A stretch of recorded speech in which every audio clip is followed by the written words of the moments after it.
The United States government. It cranks out millions of pieces of paper a day. You couldn't find a better prospect for the paperless office and computers. Indeed, computers are being used increasingly in the political process, especially in that little process called campaigning and getting elected.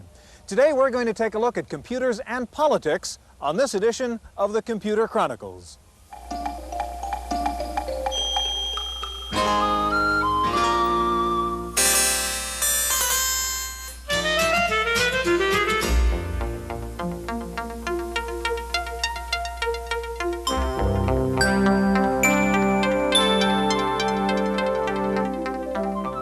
The Computer Chronicles is made possible in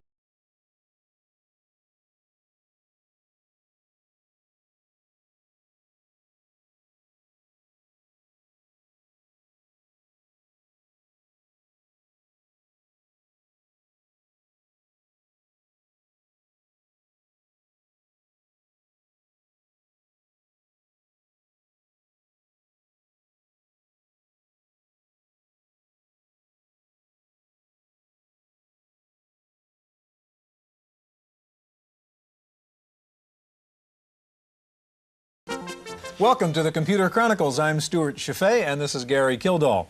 Gary, what we're looking at on the Mac here is a database service called Washington Alert Service. It's kind of expensive, about $100 an hour, but it has an incredible amount of information about what's going on in the political process in Washington right now. For example, we can find out the exact schedules right now of all the committees in Congress, what's going on the floor of the Senate or the House. We can check the status of any particular bill that's before Congress right now. We can check the voting records of the members of Congress and of the members of their constituent districts. It seems this is a very good example of how computers are being used to handle the massive data management problems involved in the political process.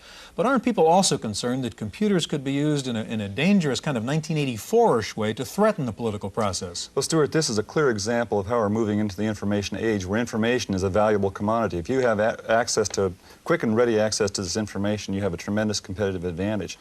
Now, if there's value in, say, the background of a congressman or their constituents, then you can imagine what the value would be of having our own personal records accessible. And how do we keep that from happening? Well, that's a problem. We're going to talk to politicians and pollsters and lobbyists and political consultants today to find out, in fact, how they are using computers in the political process. We're going to begin by taking a look at the use of computers in the California state legislature. At California's state capitol in Sacramento, politics as usual is giving way to automation as usual. At the Senate, in congressmen's offices, at almost every level of legislative life, computers have arrived. In an effort to trim the 500 million pages printed every year for the legislature, the Capitol's data center has established a network of mainframes and PCs to provide instant access to legislative activities. Using unique bill tracking software, representatives can watch the progress of legislation through the Assembly, the Senate, and the myriad committees. The system's new terminals display proposed amendments in the same way as the traditional paper document, but with the advantage of highlighting them in color. As members become accustomed to their new machines, they find their own applications. In this office, letters from constituents are coded and then matched by topic to the bill tracking database. When a controversial bill approaches the crucial vote, warning letters are quickly dispatched to interested voters. While to some critics, a database of choice voters might seem like an open invitation for campaign activities, legislators are eager to point out their genuine need for the system. On average, each office holder has 8,000 bills to watch over and several 100,000 constituents, each one with an opinion to express.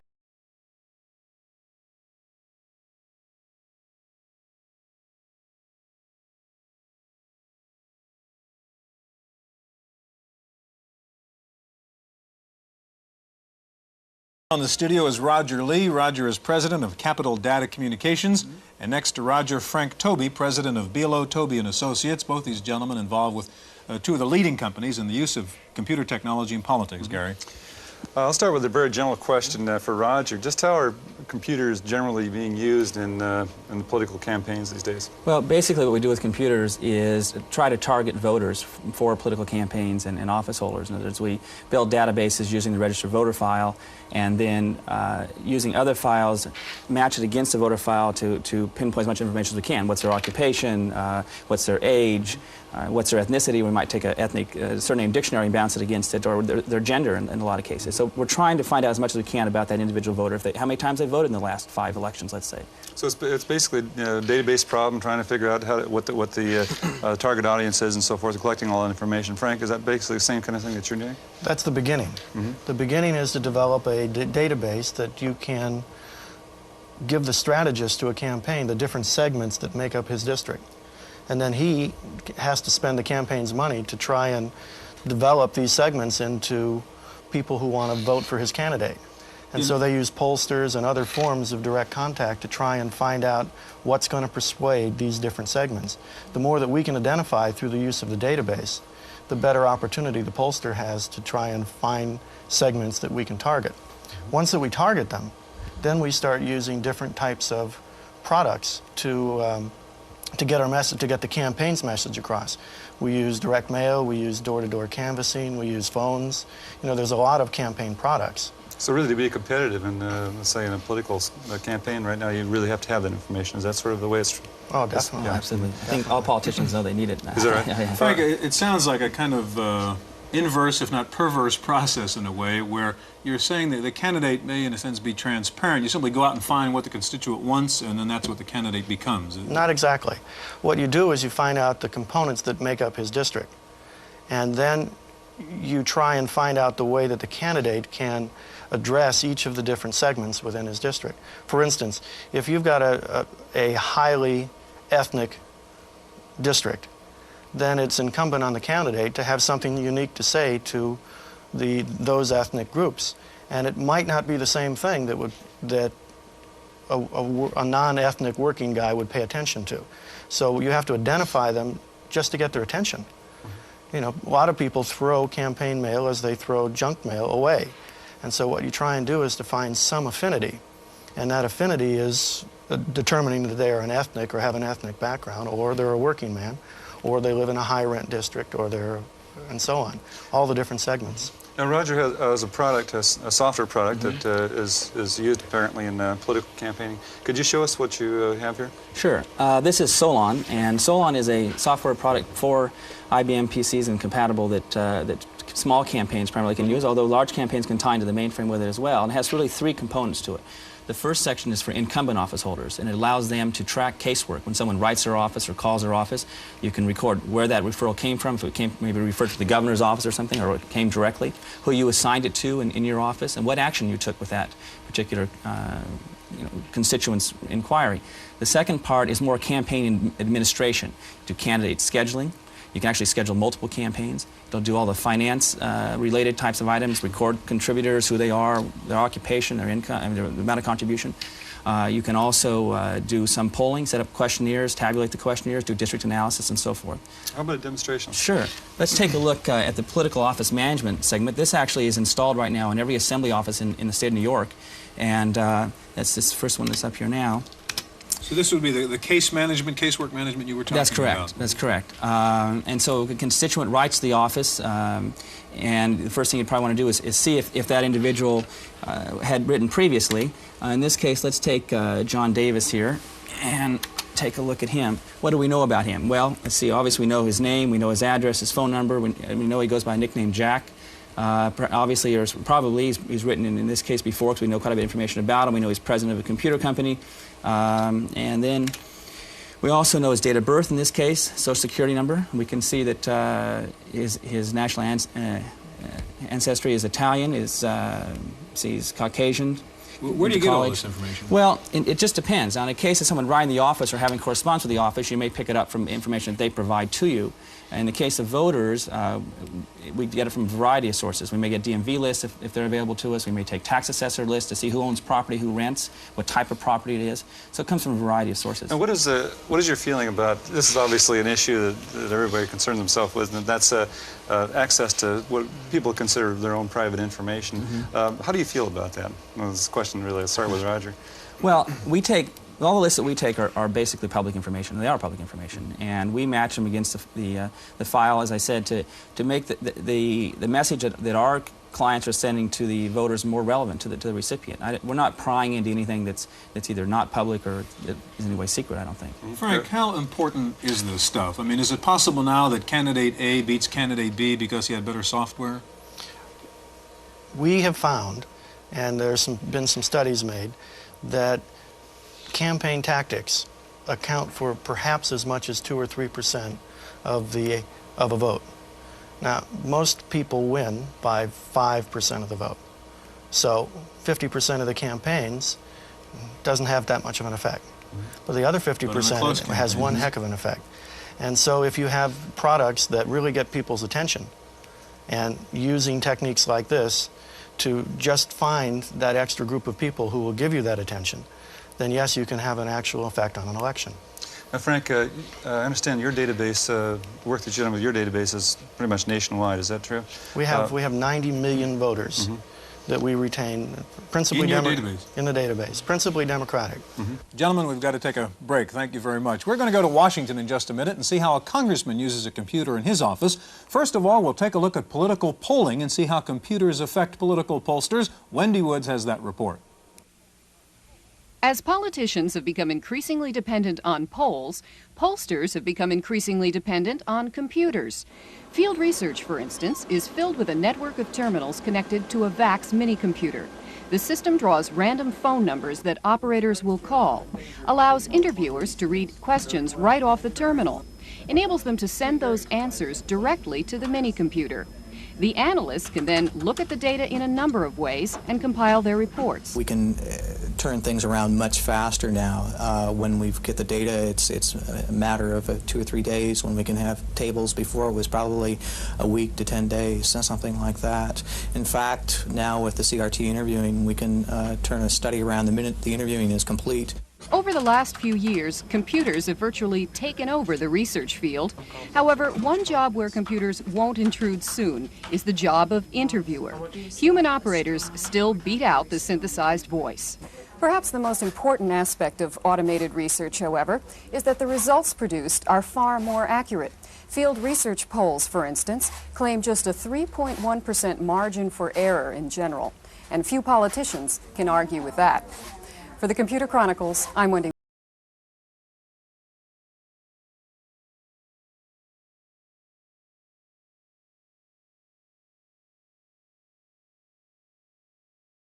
Get yourself elected. Next thing you know, you're a congressman here in Washington. What do you do next? Well, in the sports vernacular, you go with the guys, or in this case, the machines, that got you there. In Congressman Bob Carr's case, that means computers. If you look around his office, you'll find 4 typewriters, 7 people, and 10 computers.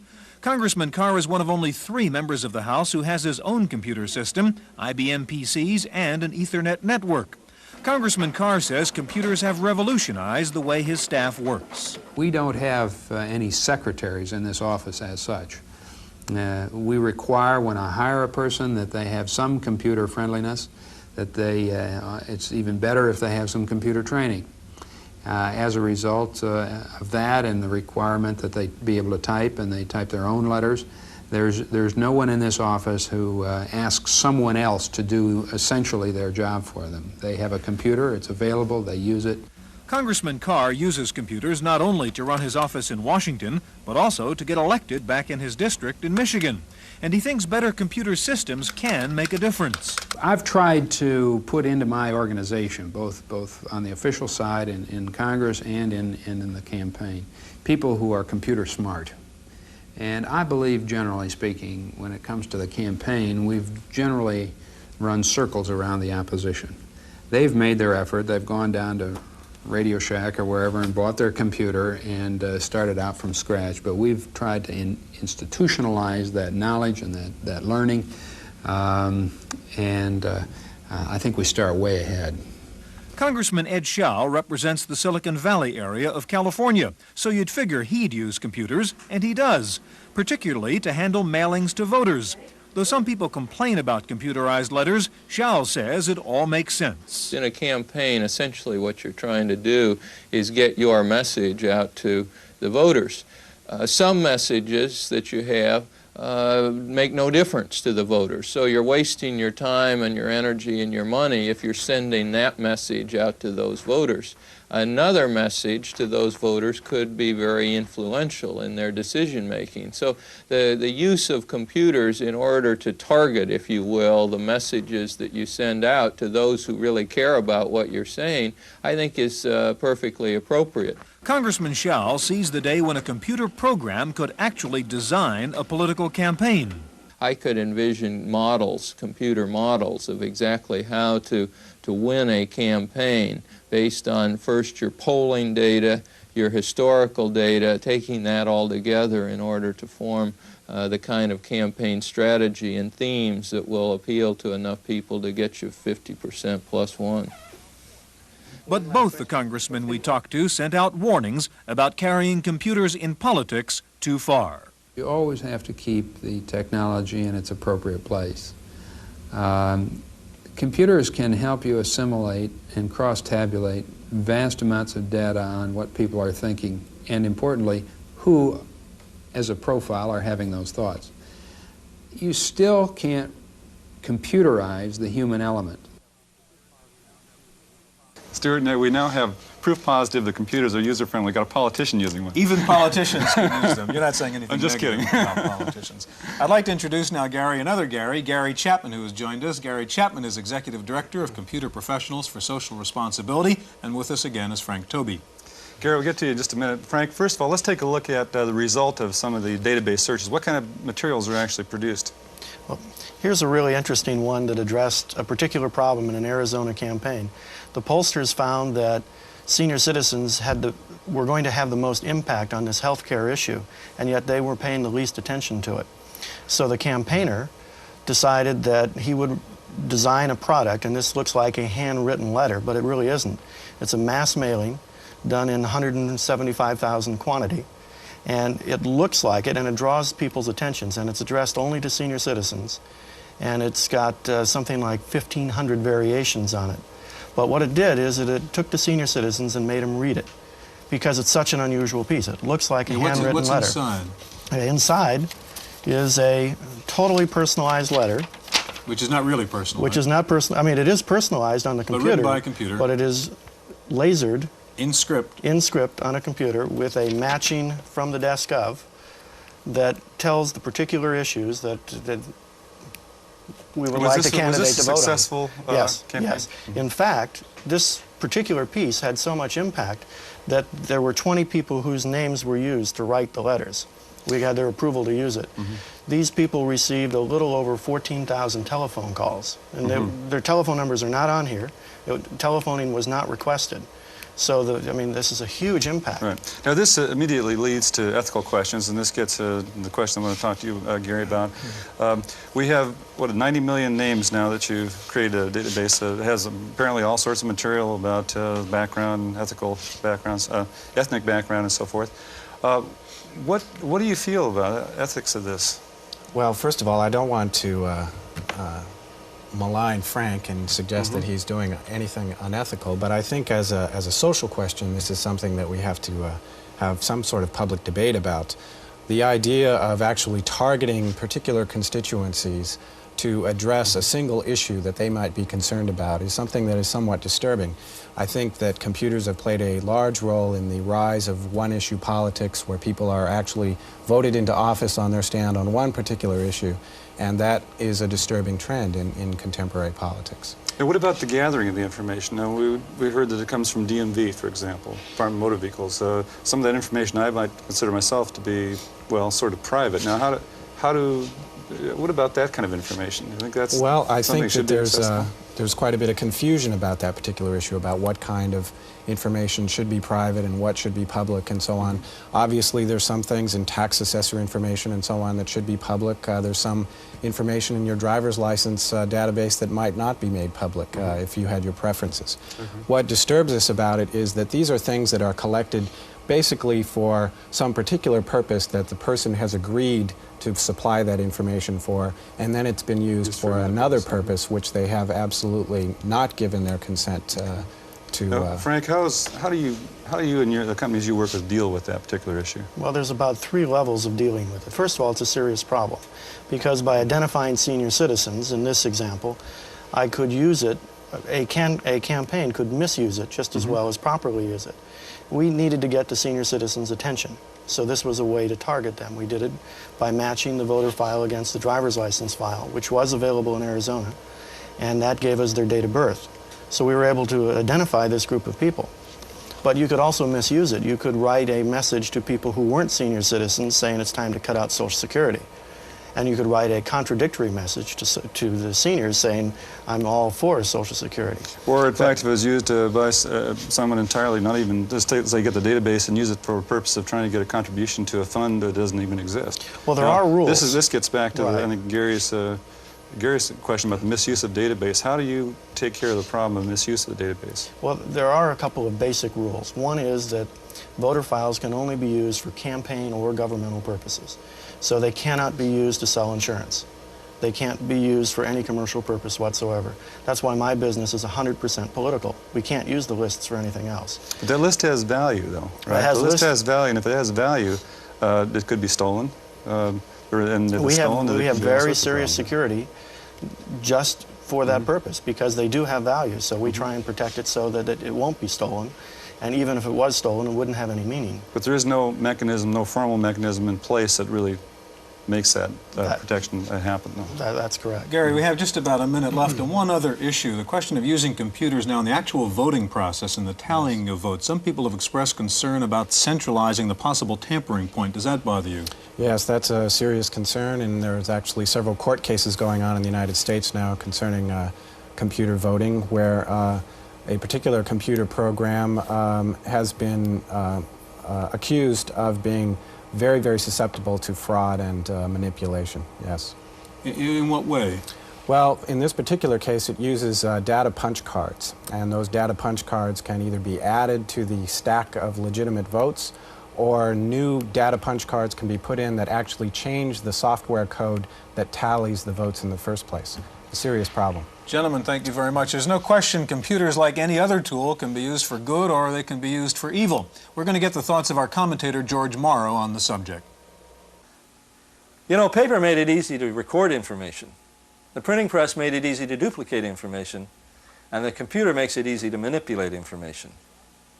Politics is the art and science of manipulation, manipulating people and events. So you can expect that the computer and the politician are going to go hand in glove. Now, lobbyists have manipulated legislatures for a long time, and the politicians are now going to use this computer as a device to try to manipulate you, to try to make you think that things are something that they aren't. Now, having a leg up on it is your best defense. And nobody ever told us or promised us that a democracy was going to be easy to run.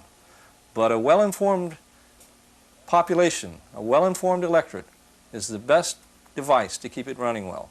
Knowing what these computers can and will do is your best defense.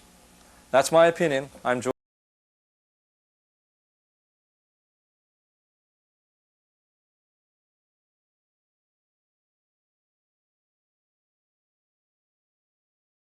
This week, the Spring Comdeck Show in Atlanta is now over. No major news there. About 50,000 attended, including some 700 exhibitors. IBM had the biggest presence with an elaborate IBM theater and a multimedia IBM totem pole. IBM was pushing the theme of connectivity among Big Blue products. The major no-shows were Apple and Microsoft. Despite all the rumors during the past week, there is at the moment no deal between Steve Wozniak and Nolan Bushnell to merge their two companies. There were stories all over the place that Wozniak's CL9 company and Bushnell's Axelon Inc. would join forces to produce computer-based toys. Both high-tech pioneers say they do intend to work together, but at the moment, no merger.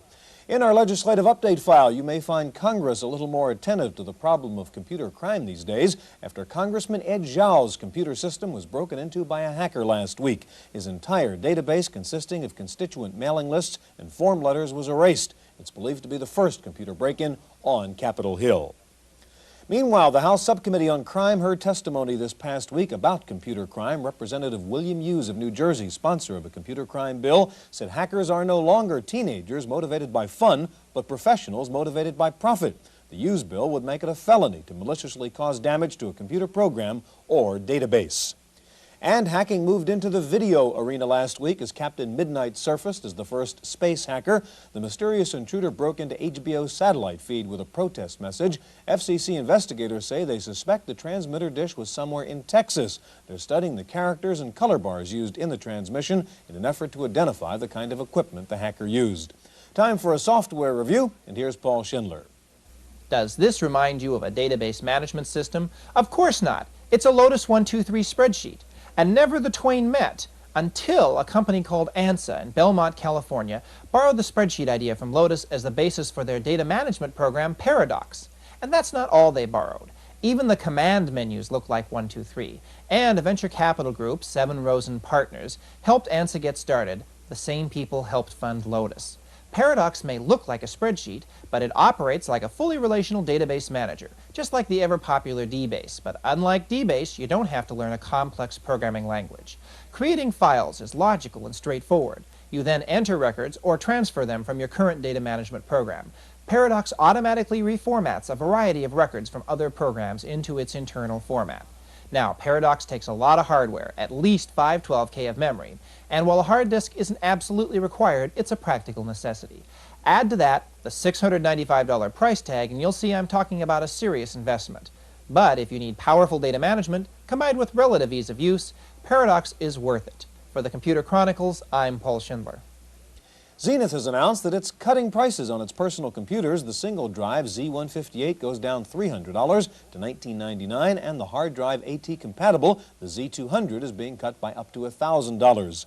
Zenith may have won the IRS portable contract, but Grid Systems announced this week that it has won a contract to supply portables to the post office. The deal could be worth up to $8 million for 3,000 Grid portables. Voice technology moved a giant leap forward as IBM and AT&T made their first appearances at the annual Speech Tech trade show in New York. Sales of voice products passed the $100 million mark last year. The products shown range from toy bears that speak and listen to office automation systems and industrial systems. And major work is underway by the Air Force to provide speech technology to pilots. The American Electronics Association is trying to do something about the shortage of teachers in the computer field. The AEA has set up a new scholarship program that will provide up to $76,000 for a PhD student if the student agrees to teach for 3 years after graduation. Finally, a piece of game software zoomed up the charts last week, moving from 15th to 5th on the bestseller list in just 1 week. It's called F-15 Strike Eagle. It's a flight simulator that lets you pilot an F-15 attack bomber. Among the pre-programmed targets is a terrorist camp in Libya. That's it for this week's Chronicles. We'll see you next time. The Computer Chronicles is